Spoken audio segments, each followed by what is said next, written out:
Cocoon Spawn Girls, Chapter 12. I awaken from my spot on the ground, my trash can's vile smell now assaulting my nose. I'm just lucky my expulsion was entirely contained in the can without ending up on my floor or any other location. I need to dispose of this somewhere. Honestly, I need a shower to get rid of any lingering odor from this as well. I slept in what I was wearing yesterday as well. I gotta get into clean clothes. I then remember Gretchen had said we would have a daily meeting. My blood turned cold in an instant. She said I need to make myself more presentable yesterday, when all I had was bedhead. Now I've got super gross, day-worn clothes and a smell to me. I feel panicked as I see my clock says it's past 9. I'm already late. I run for the door, and then notice a slip of paper beneath my door. No meeting today. Rest up after yesterday. Tomorrow be ready to earn your keep. Gretchen. I sigh a sigh of relief. I've been saved by Gretchen's sweet, sweet mercy. Thank you, sweet mercy. I place my gross trash can by the door and then begin picking out clothes for today. Some white stockings, another blouse, red jumper skirt. What more do I need? Oh, undergarments. I need to change those. Gotta break this boyish habit of wearing the same one for weeks. I gather it all up in a small tote bag and put it all on my shoulder. I then pick up the can on the other side so my bag doesn't even rub against the outside of the can. I exit my room and into the hallway. I don't see anyone like usual. Perfect. I walk the hall until I stumble upon the trash chute. I knew Gretchen had said it would be around here. I tie the trash bag tight and apologize in advance to wherever this goes. The bag disappears, and now I've just got this gross can. I walk back to my door and leave it beside it. I'll figure out what to do with it later. I enter the bathroom, entering the showering area. I place my tote bag on a bench across from the individual showers. Each one has their own curtain, which pleases me. I need some sense of privacy now and then. One of the curtains is already closed, with the water running behind the curtain. Someone else must be showering as well. I don't try to peek and see who it is, leaving them to shower while I do the same. I do end up shyly picking a shower 2 apart from them, leaving an empty shower between us to act as a spatial barrier. As I turn the knob, the raining down water is already well heated, thanks to whoever started it before me. I take in the relaxing feeling as warm water flows over me. I could probably just stand here like this forever. I scrub myself down and perform my shampoo and conditioner routine without much issue. I feel pretty proud of myself for being able to get it all done myself. But when I think of Tiki grading me, I do start to think I could have done a bit better. As I was conditioning my hair, the other shower had shut off, and the other person had seemingly exited the shower and walked off. I didn't really register it as anything notable until I turned my own shower off and pulled back the curtain to get dressed. My tote bag, which I had left right there on the bench outside, was now nowhere to be seen. I stood there, just my head sticking out from behind the curtain as water drop was stripped from my hair and off my body. The bag had my towel as well. I am now suddenly trapped in the shower, alone, without anything to cover myself. I remember that just outside the bath was a basket with white towels in them.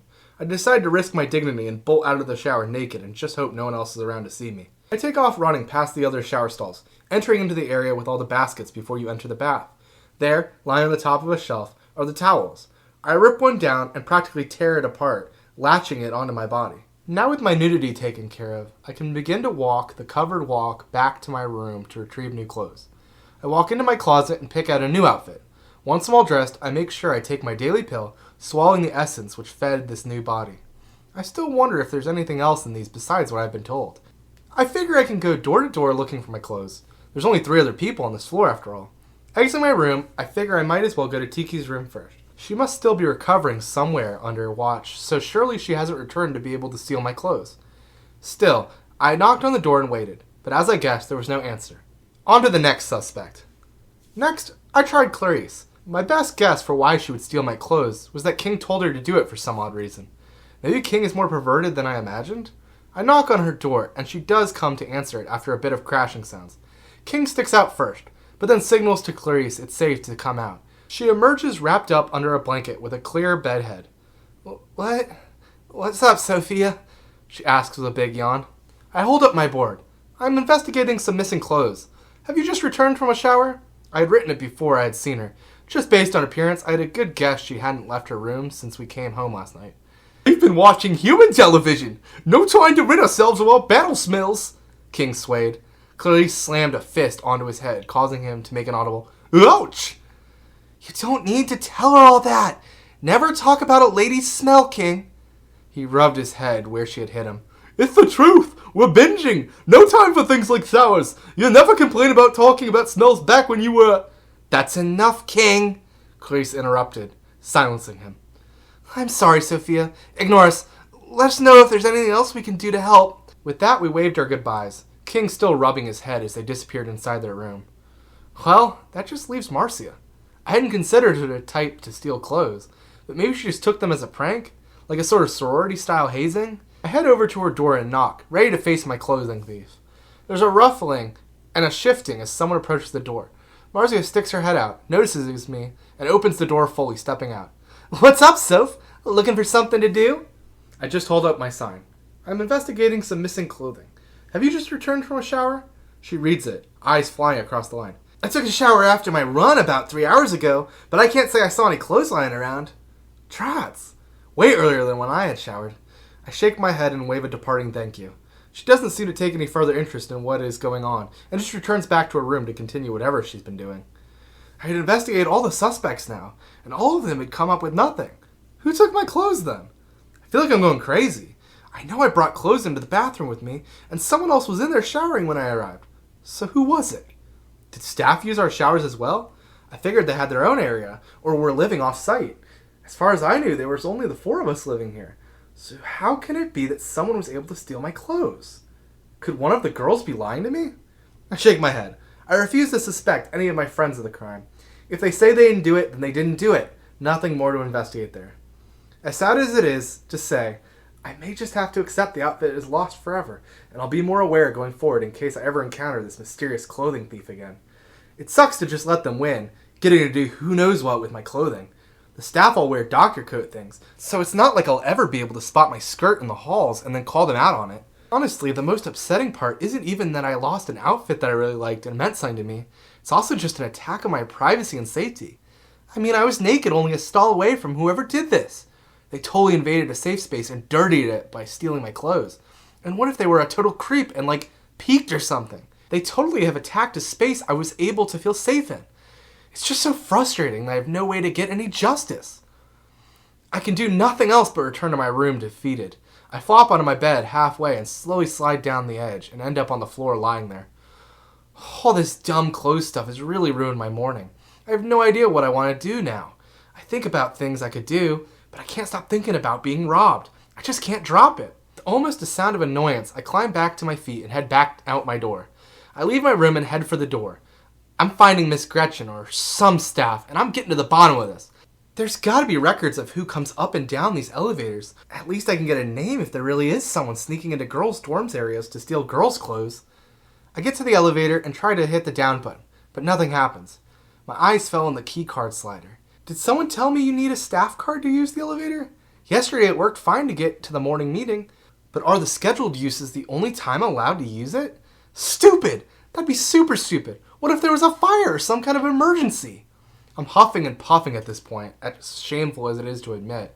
I just feel so frustrated I end up kicking the door a few times, which turns into a bunch of times. I'd probably be yelling too if I was able to. Instead, my rage tantrum is just mostly silent affairs mixed with the sounds of my flats kicking into the elevator door. I continue doing this as another minute passed by, running again towards the door to do a jump kick when the doors suddenly opened. I'm surprised, but I chalk it up to someone being able to see me and wanting to see what it was I was so desperate to tell them. I enter the elevator, and the door immediately closes behind me. I don't get to select any buttons before we're moving downward. I assume it is taking me to see a staff member. The thought that I might be in trouble with the staff crossed my mind, but I feel like having someone steal your clothes while you're naked is a pretty good reason to be upset. Rock solid defense if I do say so myself. The elevator door begins to open. There's no chime alerting we've reached the floor. I stare towards the open doors, seeing nothing but darkness outside. I get down on my knees and slowly reach out to feel for a floor outside the elevator. My fingertips find a slick, cold floor. The elevator shows no sign of moving again. Wherever it has taken me, it seems it wants me to get off. I weigh my options. Either sit down in this elevator and wait for it to eventually move again and free me, or I can begin walking off into the darkness and see where I've ended up and why. The adventurous spirit wins over my worries. I bet the no light just means I'm the first one on the floor this morning, and there's a light switch somewhere along one of these walls. I step out of the elevator, one foot in front of another, as I walk to the side until I reach a smooth wall. I walk along it, deeper into the darkness as I search for a light switch. The wall goes straight for a good while. When I think to look behind me, I can no longer make out the elevator's faint glow anymore. Then I hit into something. Head first, right into a wall. I rub my forehead and feel that the hallway has now turned, continuing on. Now following along my new wall deeper into wherever we might be. I begin to see a glow up ahead, the sign of the opening of a room down the next hallway. I pick up my pace, moving as quickly as I can while still being careful with every step not to miss any drops or objects. As I speed walk, I occasionally begin feeling doorknobs along the wall. I don't give them any thought as I head towards the bright glow. I reach the room's barrier and step inside. My eyes begin to adjust to the low light present. Even a little light is more than no light like I had been in previously. The room's glow illuminated enough to see all four corners of the small room, as well as the shape in the center. A small figure standing in the near center of the room, with chains hanging off of them, running down to the floor.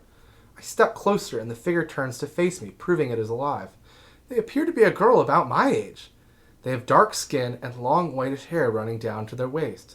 They're wearing simple clothes, plain and ordinary looking undercloth you'd wear under something.